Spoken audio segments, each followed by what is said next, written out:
Ladies and gentlemen, good day and welcome to Gland Pharma Limited Q1 FY26 earnings conference call.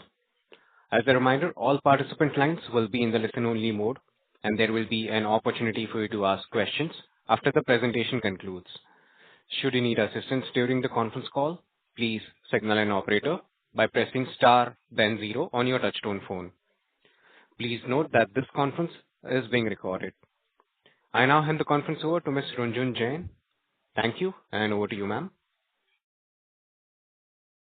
Thank you, Sagar. Good evening, everyone. Today, we have Mr. Srinivas Sadu, Executive Chairman, Mr. Shamkant Giri, Chief Executive Officer, Mr. Ravi Mitra, Chief Financial Officer from India Office, and Mr. Anand, CEO of Cenexi, who is connected virtually. Before we proceed, I would like to remind everyone that certain statements made today are forward-looking and based on management's current estimates. These should be considered in the context of risk inherent to our business. Please note that this call is being recorded and a playback transcript will be available on our website shortly. With that, I hand over the call to Mr. Sadu for his opening remarks. Over to you, sir. Thank you, Ranjan. Good evening, everyone, and thank you for joining us today. On behalf of Gland Pharma, I welcome you to our earnings call for the first quarter of FY26. I will begin by highlighting our strategic priorities and the progress we are making. Shamkant, Alain, and Ravi will then provide operational insights that led to the performance we are reporting today. The year has begun on a positive note, driven by improved profitability margins in Gland-based business. It is particularly encouraging that after a challenging period, Cenexi has turned a corner and returned to profitability with a break-even EBITDA. The injectables and broader pharmaceutical space continues to evolve, presenting both challenges and strong opportunities. Despite ongoing uncertainties around tariffs, our established capabilities and disciplined approach position us well to navigate and respond effectively. This quarter's performance reinforces our confidence that the strategic building blocks we have put in place are starting to yield results and positive financial outcomes. Let me now update you on the progress we are making on each of our key strategic priorities. We are advancing the expansion of our core business beyond the US by deepening our presence in emerging markets. Although contributions from these markets will take time to build, we believe the distinct value of our portfolio will serve as a key growth catalyst over the medium term. Moving forward, our focus remains on capacity enhancement and strengthening our industry-leading capabilities. Gland has historically led the way in adopting innovative technologies and formats for injectables, consistently offering competitive large-scale solutions. Our current capacity enhancements now include capabilities for suspensions, hormonal products, microsphere bulk, microsphere powder filling. We are also making strategic push into RTU formats such as dual and triple chamber bags. We continue to make significant progress in our CDMO program, particularly in key areas like oncology, RTU bags, ophthalmics, PFS, and GLP-1s. These advanced capabilities give us a unique position in the industry, and we are committed to leading with innovative initiatives. Our GLP-1 strategy gained momentum last quarter with the launch of liraglutide. The product has now also been launched in the UK and Australian markets. We are excited about other programs that will benefit from our expanded pen and cartridge capacity, which we are aggressively increasing from 40 million units to over 140 million units, with the factory acceptance test scheduled to be completed by September 25. Turning to our R&D and portfolio expansion initiative, our strategy is anchored on three core pillars: in-house research, complex products, and core collaborations. In-house R&D continues to be a strong driver, with 9 approved alongside 1761 global registrations in the quarter. During Q1 FY26, we launched 9 new products in the US and are confident of sustaining this momentum. We also filed 1 RTU infusion bag this quarter, which brings our total to 20 such products filed in the US, of which 14 are already approved. An additional 10 RTU bag products are currently under development. This RTU bag portfolio addresses a market opportunity of approximately $750 million in the US. In the area of complex injectables, we have already launched 6 products with 3 more in line for approval. We expect complex injectables to remain a central pillar of our long-term growth, with more products being added to the pipeline. Within our co-development model, our portfolio now comprises 15 products, including 7 505(b)(2) submissions and 8 ANDAs. These products are strategically aligned to high-potential therapeutic areas such as immunology, chemoadjuvants, mineral supplements, pain management, endocrinology, and radiocontrast agents. On Cenexi, we have addressed the challenges head-on and have kept you closely informed on the steady progress of our turnaround plan.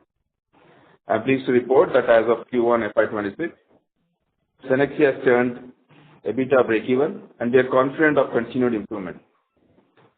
While it has taken slightly longer than anticipated to fully achieve our acquisition objectives, Cenexi is now firmly on the path to sustainable growth and profitability. This momentum is being driven by a strategic shift away from low-value, high-volume segments towards high-value offerings such as pre-filled syringes, lyophilized vials, and ophthalmic gels. In conclusion, we believe this has been a strong start, and we look forward to building on this momentum to deliver an even stronger performance to FY26. We are confident that the actions underway across our strategic pillars will create a meaningful positive impact, supporting Gland's long-term success and sustainability. Thank you for your continued confidence in Gland. With this, I will now hand the call to our CEO, Mr. Shamakant, to share his thoughts. Thank you. Thank you, Mr. Sadhu. Good evening, everyone. Thank you for joining today. We have had a strong start to the year. Gland's base business met expectation, and we are pleased that Cenexi achieved break-even EBITDA after several quarters. First, I will highlight our consolidated performance. Our consolidated revenues stood at INR 15,056 million, showing a growth of 7% over last year's quarter one. Our consolidated EBITDA touched INR 3,678 million, marking a strong 39% increase year over year. A substantial portion of this growth was driven by EBITDA expansion in our base business, complemented by break-even EBITDA from Cenexi, a significant turnaround. Consequently, our consolidated EBITDA margin moved from 19% to 24% this quarter. Next, I will outline the performance of our base business and Gland, excluding Cenexi. Breaking down our performance by market, we had a strong quarter in the US with successful launch of 9 new molecules during quarter one FY26. This includes important products like epinephrine, acetaminophen bags, and 3 new strains of vancomycin. The US reported INR 7,443 million in revenues, contributing to 49% of our business. Our other regulated markets, including Europe, Canada, Australia, and New Zealand, showed good growth, increasing 34% year-on-year, led by portfolio maximization initiatives across our partners. These markets now make up significant 27% of our total revenue. The rest of the world market contributed to INR 2,978 million in quarter one FY26, representing 20% of our revenue. We saw a modest 5% increase in this market, largely due to a softer order intake in some key regions. Lastly, the Indian market generated INR 594 million, accounting for 4% of our quarter one FY26 revenue. Moving on to the R&D, our total expenditure for quarter one FY26 was INR 460 million, which is 4.4% of our base business revenue. During the quarter, we filed 1 product and received 9 new approvals. R&D remains a cornerstone of our strategy, and we are confident that our new product portfolio will drive growth and profitability in both near and long term. On the operations front, all our units are compliant with various regulatory guidelines, maintaining a strong commitment to high quality. We also focus on monitoring our cost base to ensure our business remains highly competitive and ahead of curve. Cenexi has been the highlight of this quarter. Our strategic initiatives over recent quarters are now delivering tangible financial results. After several quarters of negative EBITDA, Cenexi reached break-even this quarter. In quarter one FY26, Cenexi revenue was 48 million euro, and gross margin improved to 80% from 78% last year. EBITDA was 0.9 million euro. We are confident Cenexi's performance will continue to improve. Allah will provide a detailed update shortly. We remain committed to enhancing Cenexi's financial performance and achieving our strategic objectives for this acquisition. Before concluding, I will provide a brief update on our key demand and supply priorities outlined when I became a CEO 2 quarters ago. We remain committed to building capabilities and expanding our global reach to drive long-term value. On the demand side, our focus remains on enhancing our footprint and launching new products in high-value, high-growth rest of the world markets. We are also leveraging our strength in specific therapeutic areas and actively exploring inorganic opportunities to achieve significant growth in India. In the US, our primary goal is to add new customers and grow our share of business with existing partners. All of this backed by an accelerated portfolio strategy that emphasizes co-development, in-licensing, and strategic partnership in newer modalities. On the supply side, our priorities are focused on maintaining quality and cost leadership. We are continuously focused on competitiveness and upholding our industry-leading quality and compliance record. We are continuing to strengthen our leadership team with new hires and building capabilities across all functions. With this, I would like to hand over the call to Ala for more detailed update on Cenex's performance. Over to you, Ala. Thank you, Mr. Giri, and good evening, everyone. As emphasized by Mr. Sadhu and Mr. Giri in their remarks, we are pleased to report that Cenexi reported a break-even EBITDA this quarter. This achievement reflects our continuous efforts to streamline operations and optimize costs. While we are still working toward our desired financial performance, this marks a strong beginning and emphasizes both our strategic intent and the progress we are making. To provide a more granular perspective, let me walk you through key updates at the site level. Production at our Fontenay facility has been on track with the plan. We were able to improve our order shipments and reduce downtime. The transfer of products to our new ampoule line is progressing well, thus increasing our production outputs. Our results this quarter also reflect the benefits of price increases negotiated last year with our customers. As we had reported, we have also concluded the required actions pertaining to the Q3 FY25 ANSM inspection. A new inspection took place in July to monitor the progress of our CAPA plan. We remain focused on streamlining operations on the site and adding further volumes. The operations at Hérouville-Saint-Clair have remained on track with our recovery plan, and we continue to see steady progress with the ongoing tech transfer projects under development. The installation of a new pre-filled syringe line, which is projected to be operational at the beginning of calendar year 2026, remains on track and will substantially increase our capacity in the high-demand PFS segment. The business from Braine-l'Alleud and Osny remained robust and delivered a solid performance this quarter. As updated previously, our two new lyophilizers are being installed at Braine-l'Alleud, and their qualifications will be concluded by the end of the calendar year 2025. In parallel, engineering studies for the installation of a new vial line under isolator with automatic loading and unloading of the lyophilizers are progressing well. The long-term prospects for this business remain robust, with high-value projects in our tech transfer program. Besides, our pipeline of new leads in Braine-l'Alleud is growing fast, with new projects under study in hormones, blood derivatives, biologics, and of course, cytotoxics. Q1 FY26 has marked the beginning of a meaningful turnaround. We remain firmly focused on our previous commitment.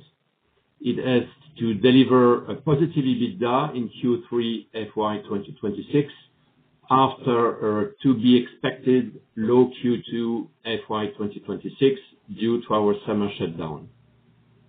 Thank you for your time. I will now turn the call over to Ravi to discuss our financial performance. Ravi, over to you. Thank you, Anna. Good evening, and thank you for being with us on the call today as we review our financial performance for the first quarter of the fiscal year 2026. We are pleased with the steady growth in consolidated profitability year on year, driven by improvement in our gross margin, which has reflected a strong positive momentum, improving to 65% from 60% in Q1 FY25. This enhancement was largely on account of higher contribution from favorable raw material costs for several key products at base business. Excluding Cenexi, our base business gross margin stood at 59% in Q1 FY26, up from 53% in the same quarter of previous year. The consolidated EBITDA margin also improved significantly, reaching 24% from 19% in the corresponding period of FY25. This uplift was driven primarily by a strong gross margin and various cost controls initiatives across our base business. At Cenexi, EBITDA breakeven was achieved, supported by higher volumes alongside stable operating expenses. Excluding Cenexi, our base business delivered an EBITDA margin of 35% for Q1 FY26 compared to 29% in the same period last year. It is worth mentioning that the company launched ESOP 2025 scheme in May 2025 to motivate key employees and also to align with the interest of investors. On ESOP grant of 8,43,685 options, a non-cash expense amounting to rupees 59.48 million was included in this quarter's employee benefit cost. Adjusted for this expense, our base business adjusted EBITDA stood at rupees 3,651 million. Our net profit for the quarter reported a strong 50% year-on-year growth to rupees 2,155 million compared to Q1 FY25. During the quarter, we achieved a PAT margin of 14% compared to 10% in Q1 FY25. Other income, primarily consisting of interest earned from bank deposits and foreign exchange gains, amounted to rupees 575 million in Q1 FY26. This is higher than the rupees 440 million reported in Q4 FY25. Our R&D expense for the quarter were rupees 460 million, decreased from rupees 489 million in the same period last fiscal year, largely due to timing of the expenses, while all our R&D programs remain on track. This quarter's R&D expense represents 4.4% of our revenue on an ex-Cenexi basis. On a standalone level, our effective tax rate was 25.7% for the quarter. As of June 30th, 2025, our total cash and equivalents at the group level stood at rupees 30,139 million, including non-callable deposit of rupees 3,960 million. Debt at Cenexi level stood at rupees 3,145 million. Cash flow from operations during Q1 FY26 was rupees 2,620 million. Our average cash conversion cycle was 161 days for the first quarter, compared to 172 days at the end of FY25, largely on account of better receivable and payable management. Total capex during the quarter amounted to rupees 786 million, mainly deployed in Cenexi GLA for the new projects and other replacement and maintenance spending.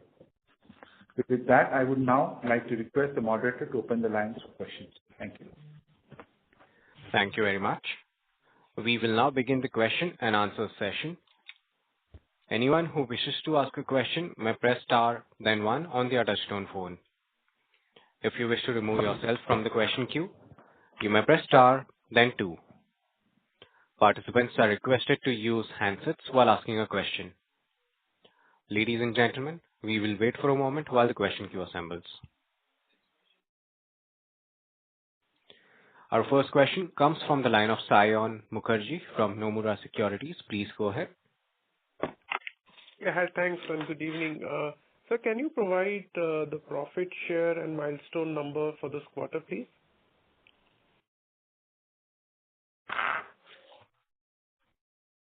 Yes. The milestone revenue is about it's about 9%. 9%. And the profit share is 12%. Okay. And the second question on the pen and cartridge capacity of 40 million, which is available, and 140 that you're planning to go. If you can share the timeline and how much of this capacity, given the GLP-1 demand, do you expect to sort of come through this year in FY27 and 28? If you can sort of give some color as to how you see this capacity getting filled up. So the 40 million capacity is already in place, and we have already filed, and that line is already approved. And like we have heard in commentary, we have launched liraglutide in few markets from that line.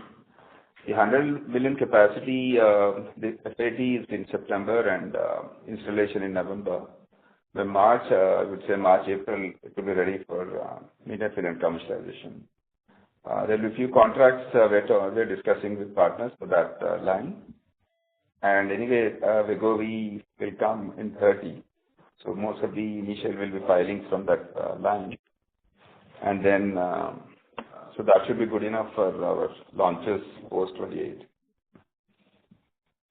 So, sir, how much of this 140, so what is the amount of, quantities you would be supplying, let's say, in this fiscal and 27 and 28? I know like some of this may be from a long-term perspective, but given the visibility on contracts that you have in place now.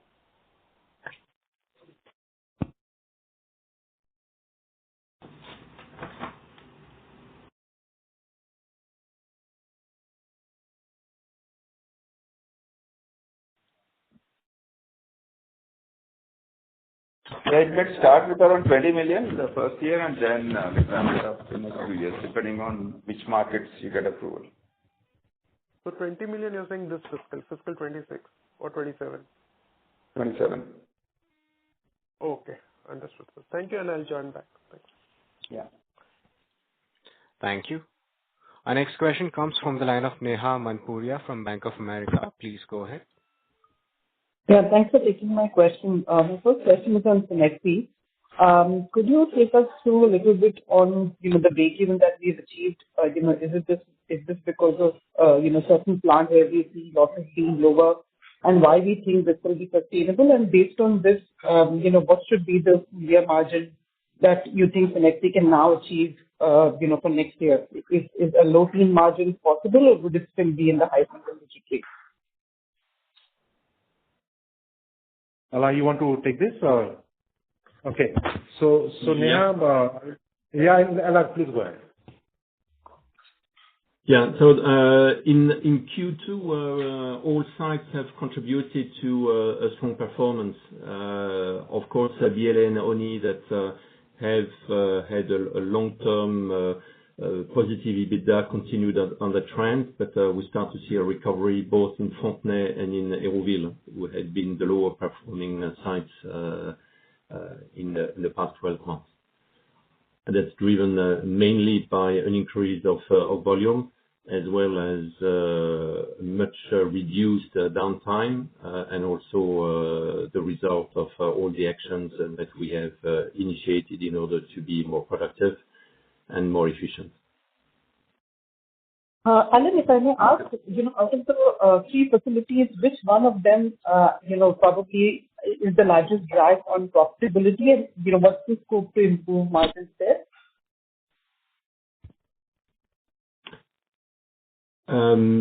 So if we look at Q2, as I mentioned, both Fontenay and Hérouville have sharply increased their results. ONI and Braine-l'Alleud continue on a very positive trend, but most of the upside is coming from Fontenay and Hérouville that had been underperforming in the past 12 months. So Neha, just to add, Fontenay side, I think we were struggling to deliver the demand, and the line which have added in March that kind of helped us to catch up with some of the back orders and also increase the capacity. So that has added the Fontenay and brought into green. And from the HSE side, 2 products got launched, Encepur and Fusidermic Gel vaccine product for this. So that those projects got commercialized and there was a volume increase. That kind of helped HSE also to increase the revenue. So these are, and also there were actions taken by Alan in terms of increasing the transfer prices for several products, and that also helped in increasing the profitability. And next year, sir, do we think Cenexi can now comfortably do a low-teen EBITDA margin? Would that be a fair assumption given the progress we've seen, in this quarter? Or probably still too early to call that? So next quarter, because of the summer shutdown, this next quarter could Next be year, sir. Sorry. yeah. But for the year, I think moving forward from October, I think it will be a bit of positive, and we'll ramp it up slowly to get to the low teens or high single digits a bit. Okay, understood. And my second question is on the U.S. business. If I look at the performance in this quarter, obviously there's lumpiness. As we think about that mid-teens growth that we talked about, when do you start seeing improvement in the U.S. business to get to that mid-teen growth? And, what would drive? We talked about the, dry powder CMO. When does that start flowing through? When does those complex approvals actually start, reflecting in the revenue numbers for U.S.? So we're still on track for the as per our budget. I would say, we have achieved our budget in the first quarter. We are on track to get to the mid-teens growth for the year. The CMS project, the live products just got launched last quarter, and you see that, you see the numbers in Europe, why it has gone up. Basically, that product which got launched. The other one, the CMS dry powder, the Danish approval has come through the line-wise. Now they'll be submitting the dossiers next quarter. So the beginning of next year, those products will get launched in Europe and other markets. So that will be a big ticket item in terms of the CDMO business. The other big thing in the US will be dalbavancin launch. That will be the September quarter. That's on track again in terms of the approval and launch. So these are the two big events that will help this growth coming back. Otherwise, everything else are in line with our internal budgets. Oh, sorry, sir. Which was the second one you mentioned in September? I missed that. The dalbavancin launch in Dalbavancin. Okay. Okay, got it. Okay, thank you so much.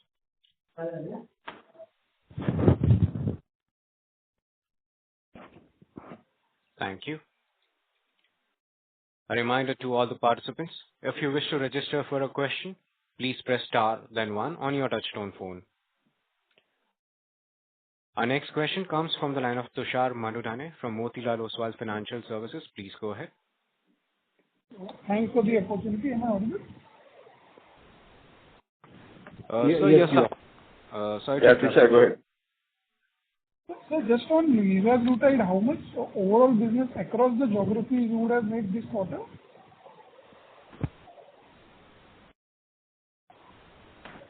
We can't be specific, but I think we launched in UK and one other in Australia. UK and Australia got launched this quarter.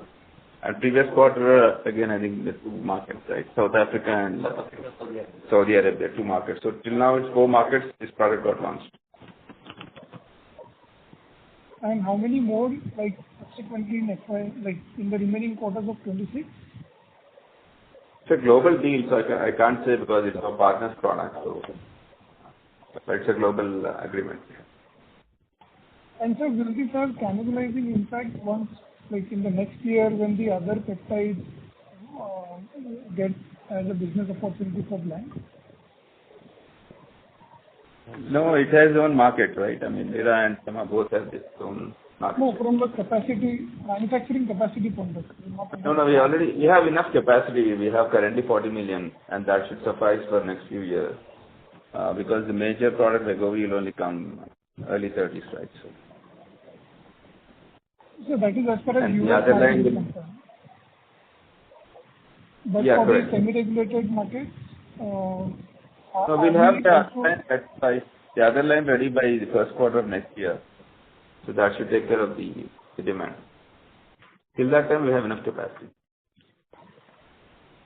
Got it. And sir, I missed the name of the two, potential products for US market which will drive sales. If you could repeat. So one is dalbavancin, and the other we already told it's a CMS contract. That's not just US, that's also European. So the second one is the CDMO project. Okay. And so just lastly, considering QQ sort of dip in profitability for Cenexi and then reviving, so full year 26, sort of what kind of EBITDA margin one should think of? full year. Give me a second, Tushar.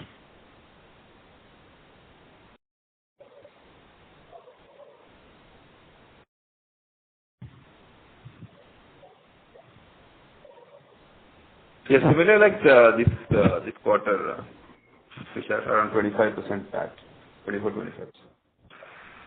No, for Cenexi. You want EBITDA or? EBITDA margin. Okay. So, Tushar, Cenexi, we are estimating the EBITDA ramp up happening in Q3 and then Q4 also. Q2 would be a little lower because of the 1 month summer shutdown. So accordingly, we'll have the full year Cenexi number. Got you. So you were indicating like full year EBITDA margin of Gland per se as like 24% to be considered?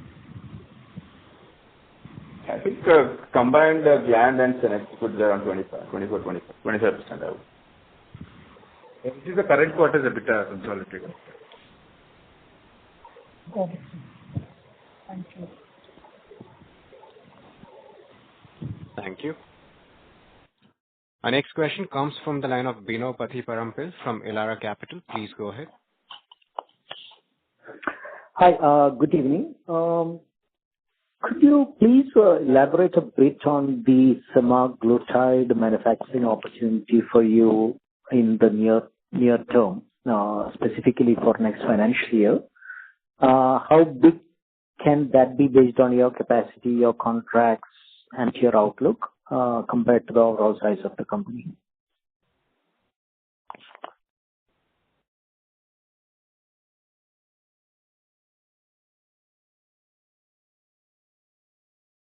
Hi, Bino. So as I said, we are today 40 million cartridge up and running. We are completing 100 million again. So enter next year, FY27 will be one of the top tier cartridge capacity in the country. It's 140 million cartridges. We also have contracts on the. We are talking to 4 types of customers. Indian customers for global market, global customer for India, Indian customer for India market. Okay. And finally, we are talking to also some more players for global markets. So as we are doing this exercise, we are here to sell our capacity. The capacities are being lapped up. It will take some time for us to tell you exact capacity being sold by end of quarter 4, 26. So right now we don't have a number that how FY27 looks like, but we are being approached by many customers who want to launch their GLP-1s in India and global markets. Understood. So did I hear it correctly that the entire 140, that is the new 100 as well, will be ready by the end of this financial year, by March? That's correct. The 40 is already ready and another 100 by March to be commercialized. Ready for commercialization in March, April, I think.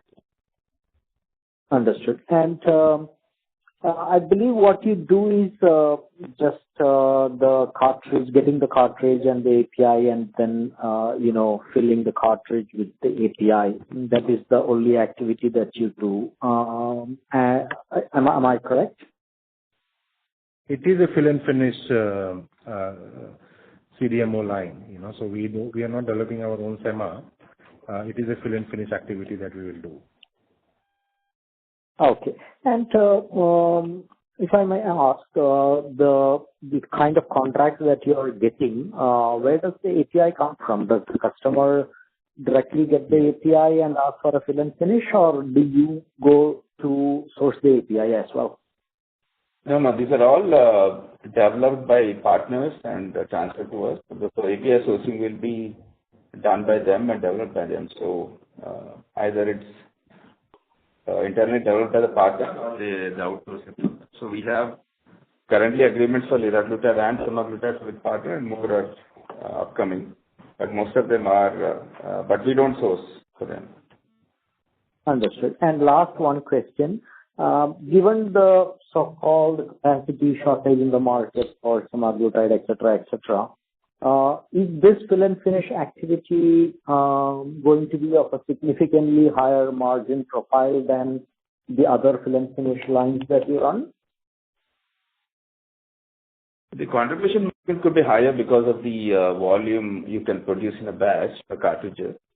But it all depends on how the market behaves and, once you come closer to launches in various markets. So we can't really comment, but we can only comment on the contribution margins will be better than others because throughput you can give on a daily basis. And the throughput is higher because of the nature of the cartridge or why is it? Is it because of a technical reason? Yeah, the speed of the machine as well as the fill volume of it. So it can produce more units compared to a vial.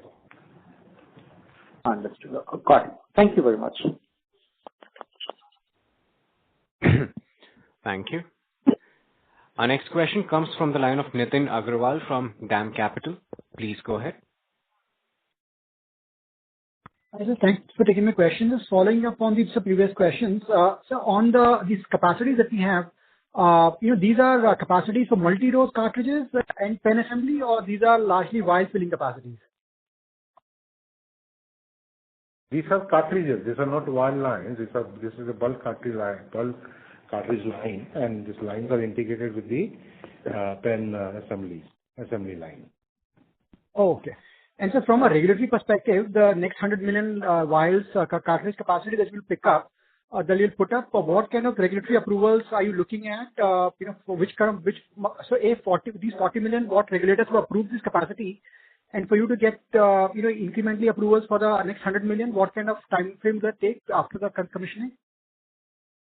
So this line is part of the same suite where you have other lines approved, including this sterile cartridge. So the approvals will be faster, especially US and Europe, because the suite is approved for these markets already. So it's easier. You have seen Lira getting launched in other markets. So this is a similar block and switch. So it's easier compared to a new suite. Okay. Thank you so much. Thank you. Participants, you may press star and 1 to ask a question. Our next question comes from the line of Abdul Qadir Puranwala from ICICI Securities. Please go ahead. Yeah, hi. So thank you for the opportunity. So for the first question, it's with respect to your US market growth for the base business. Any commentary you would like to provide as to how the growth would revive in this particular portfolio in quarters ahead?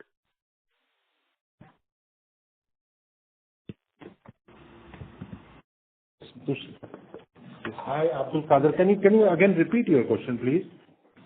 Yeah. So my question is with regards to your US revenues, which has declined at around 2%. Within that Gland's portfolio, the growth has been -5%.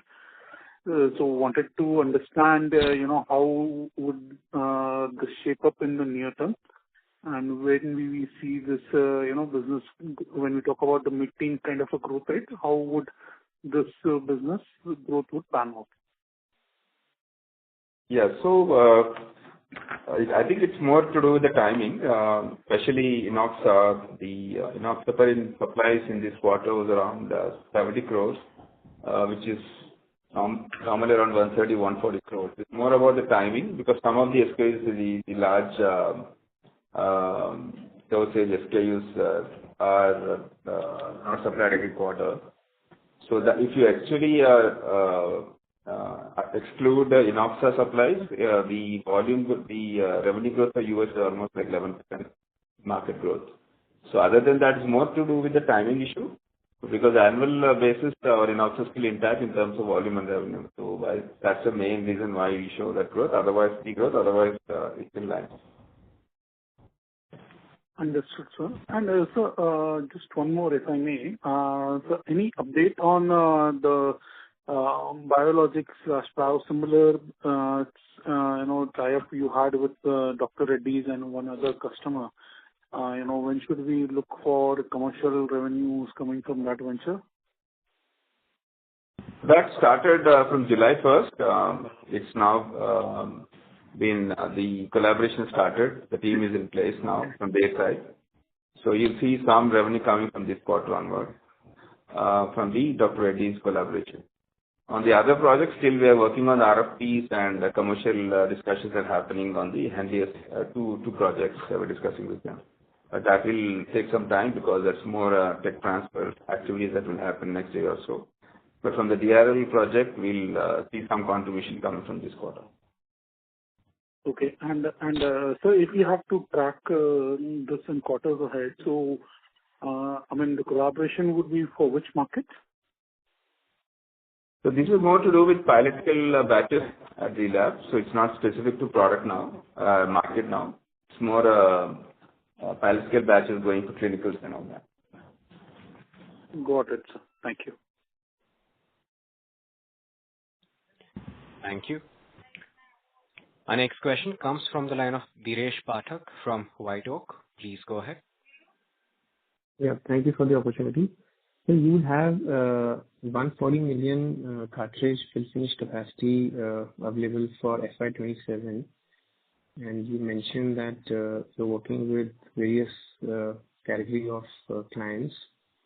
So how much utilization do you expect for the full year, FY27? FY27, the utilization for the new line won't happen because most of the markets will open up later, right? ROW opens up a few markets next year. So the utilization may not be much, but we're also talking to not just the GLP-1s, but also some of the other molecules to see if we can fill up capacity for the next few years. But majority of the capacities will start filling up from 29, 30. Okay, all right. Okay, thank you. Yeah. Thank you. A reminder to all the participants, if you wish to register for a question, please press star and 1 now. Our next follow-up question comes from the line, Our next question comes from the line of Rahul Jeewani from IIFL Securities Limited. Please go ahead. Thanks for taking my question, sir. So you indicated that for the GLP-1 products for FY27, you will be commercializing around 20 million pens and cartridges. So what kind of a fill finish pricing are you working with? So while I understand that the pricing would be dependent on how the end market dynamics play out, but some ballpark number would be helpful here. Can't really comment on the pricing because, and also we're not dependent on the end pricing because being a CDMO, we have a fixed conversion cost paid for each pen. So that's kind of fixed. It's not related to the end market. But you can't really say how much because it depends on the contract and what pricing we agree with the particular customer. Okay, but this 20 million commercialization, which will happen in FY27, will largely be for the ROW market, and hence you will book that revenue as part of the ROW business. So it's a combination of some in several markets, like, even you have Lira, which is getting launched in certain markets. And likewise, Sema will also be launched in few markets. Okay, sure, sir. And sir, on this base business growth, while we have commented over past 3-4 quarters that the base business growth should pick up to a mid-teens kind of a number, this quarter as well, the base business grew only 3%. So while I appreciate the fact that there was volatility related to enoxaparin, but enoxaparin and heparin are our two largest products, which will have this quarterly, let's say, kind of a volatility. So when do you think that the base business growth actually starts accelerating or improving to this mid-teens kind of a number? Thank you. It's just not these two products. The launches just mentioned about, whether it's Dalba or the CMS project, that will start coming up in last 2 quarters. And so that also gives a big jump. So on an average basis for the year, we'll hit that mid-teen. Okay, so this mid-teens is including Cenexi at an overall company level. Overall, yes. Oh, thank you. That's it from my side, sir. Thank you. Thank you. Our next follow-up question comes from the line of Sayan Mukherjee from Nomura Securities. Please go ahead. Yeah, thanks for the follow-up, sir. I just wanted to check on, I think you received approval for generic Vyzulta, latanoprostene, some time back with exclusivity. I mean, is that a product we expect in the near term, or is it a few years out? It's a few years out, based on the settlement and the patent. It's a few years out. So not in the next 2 years. Will that be a fair assumption to make here? Give me a second, I'll just get the date. It's FY29. Okay, understood. So, you mentioned about building out in the ROW markets, and it would take some time to build that out. So how should we think about your approach in the various ROW markets, and what kind of ramp up, what kind of scale you are looking at? So Sayan, if you see ROW, we in many ways have arrested the degrowth, and this quarter is a quarter of growth on a Q-on-Q basis, 24%, on a Y-on-Y basis, 5%. What we are doing in ROW is having a portfolio approach. What we have done first is classified countries of ROW as class 1, class 2, class 3. This is the kind of portfolio optimization, customization, and focus that we need. Okay. Second, what we also done is we are now tracking all the registrations, activating some old registrations which were actually in the past became active, and having a right kind of cadence review with the partners on ground. These are all tactical things, but strategically we are finalizing a portfolio which will place us among one of the top tier injectable company in that country. So a lot of things happening tactically and strategically, but we have reasons to believe that ROW business can double up over a few years from now. Okay, sir. And sir, one last question, if I can. I mean, few years back, you had mentioned about China market collaboration with Fosun and its presence in various markets. I'm just wondering, what kind of involvement like Fosun has in the strategic direction for the company and the business as a whole at this point. So overall, I think Fosun is a good partner. We have access to Chinese ecosystem from an API side and all of that because of Fosun. But they are not day-to-day, Sayan. And if I were to again comment on a particular China market question, we have 4 approvals, 4 more pending. Okay, and we do have some values that we are generating. China again is a very intimidating market. We want to really push our approvals registration more in China. It takes a lot of time, and there is an VVP overhang, and therefore the selection of molecule becomes very, very critical of where we want to play in China. Okay. Okay, sir. Thank you.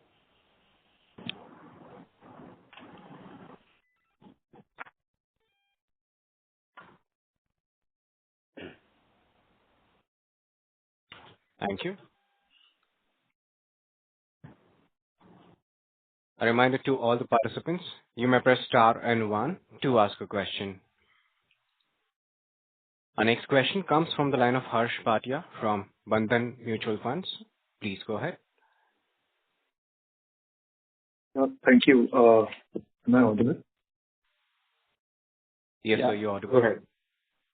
Yeah. Thank you, sir. Would it be able to call out the order book for Cenexi? I think so last quarter it was close to 100 million euros, if I'm not wrong. But for this quarter, what would be the order book visibility? So the order book is approximately around 85 to 90 still. Although this quarter we produce a little more to clear some backlog. We do have a backlog still in Cenexi.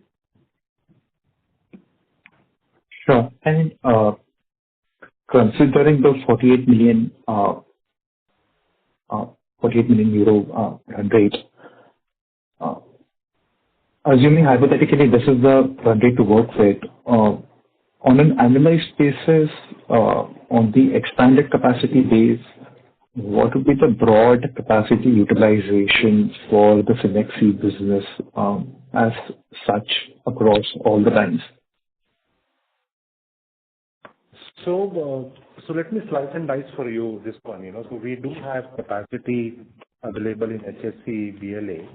Oni and Fontenay is where we are, peak of the utilization, and therefore there price increases, getting higher value format, getting new businesses for new value or more value is the strategy.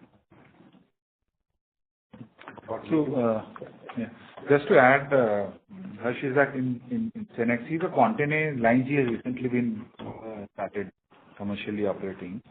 So this will go up from this quarter's run rates Fontenay has done.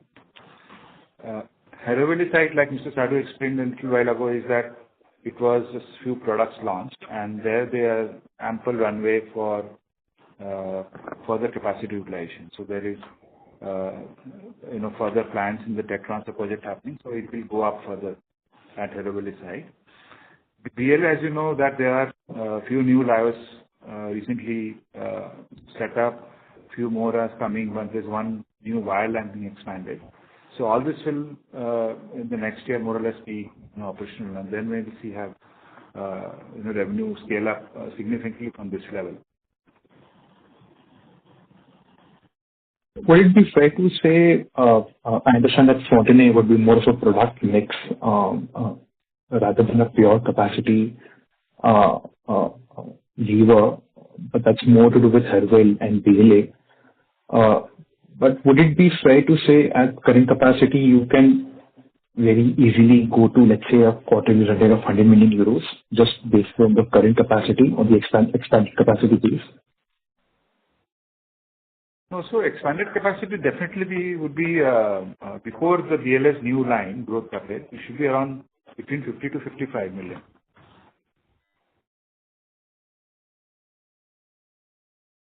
Okay. Before BLS vial line. So when that gets commercialized next year, it would further grow.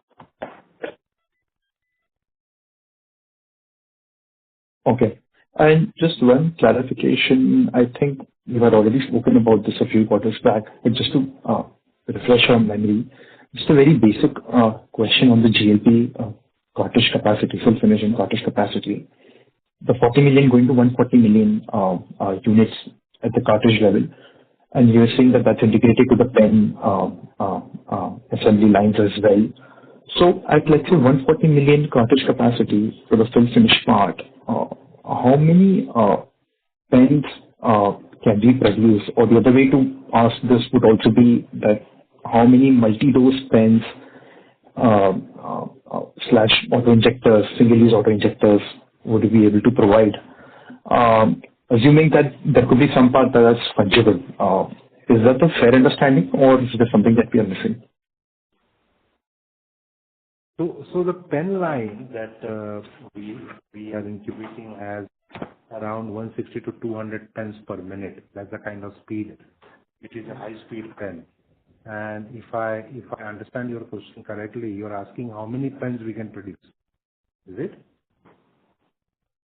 Sure. On the basis of this 140 million cartridge capacity, how much of that can lead to incremental pens output? Because I'm assuming that was the output that you'll be able to provide to the customer at the end. Would it be multi-dose pens or single auto-injector pens?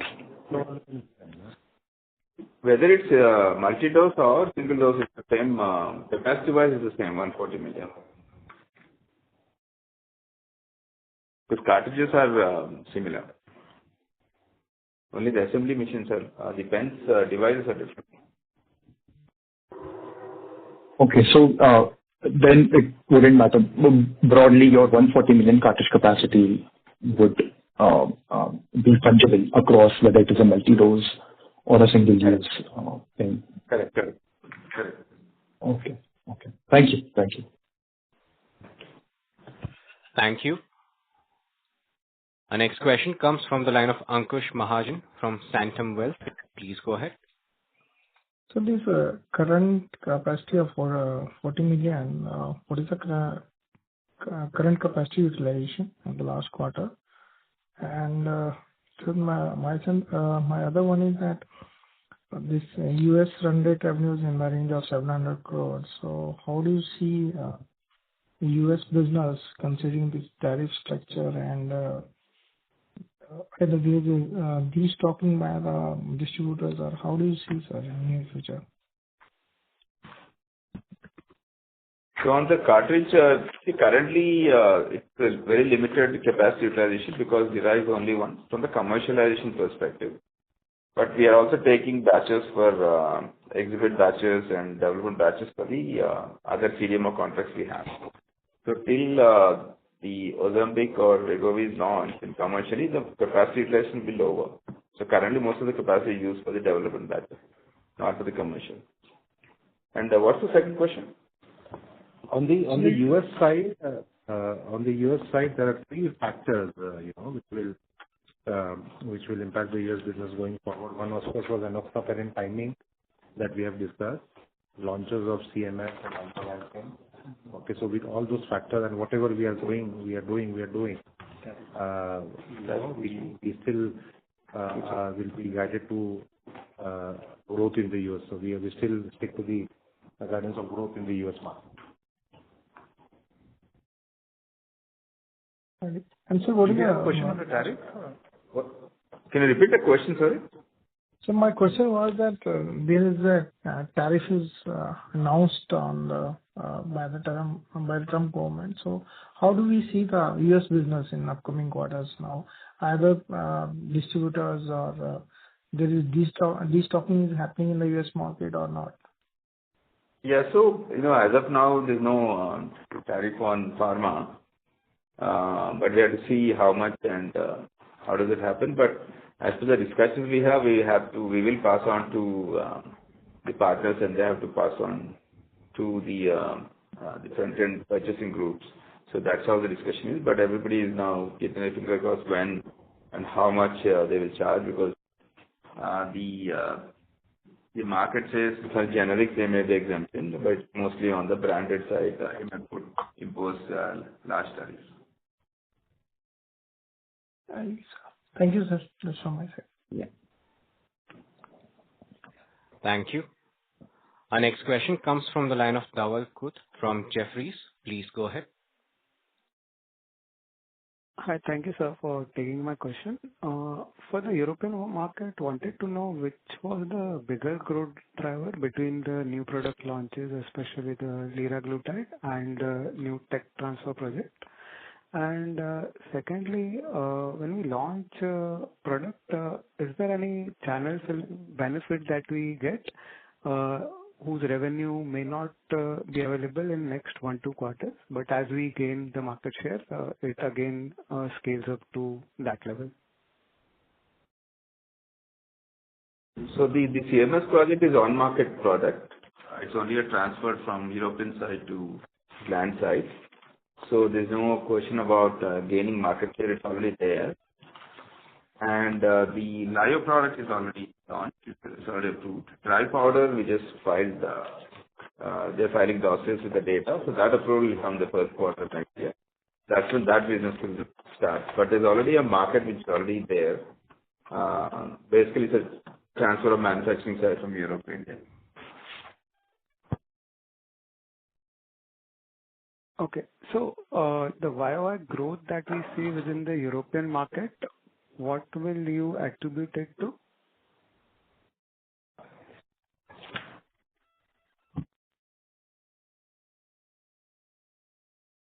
Mostly it's CMS that got launched in Europe, and some of Lira launched in UK.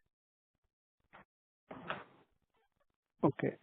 And is there any benefit of channel filling in the Lira launch that you have done? And what are the other markets that are scheduled for launch during the year? So for the other markets, there's no channel filling unlike US. So this is more or less straight. But the other markets, where we estimate, we have launched in South Africa and Saudi last quarter, and there's Mexico and few other markets in pipeline to be launched. Okay. That will occur this year itself, right? Yes, yes. Okay. Okay. Thank you. That answers my questions. Thank you. Ladies and gentlemen, due to paucity of time, this was the last question. I now hand the conference over to Ms. Ranjan Jain for closing comments. Thank you for joining us today. We greatly value your thoughtful questions and active engagement during this session. If you have any additional queries, please feel free to reach out to us. We look forward to connecting with you again next quarter. Thank you. Thank you. On behalf of Gland Pharma Limited, that concludes this conference. Thank you for joining us, and you may now disconnect your line. If you found this video helpful, please like, share, and subscribe to Concall India for latest upcoming Concall.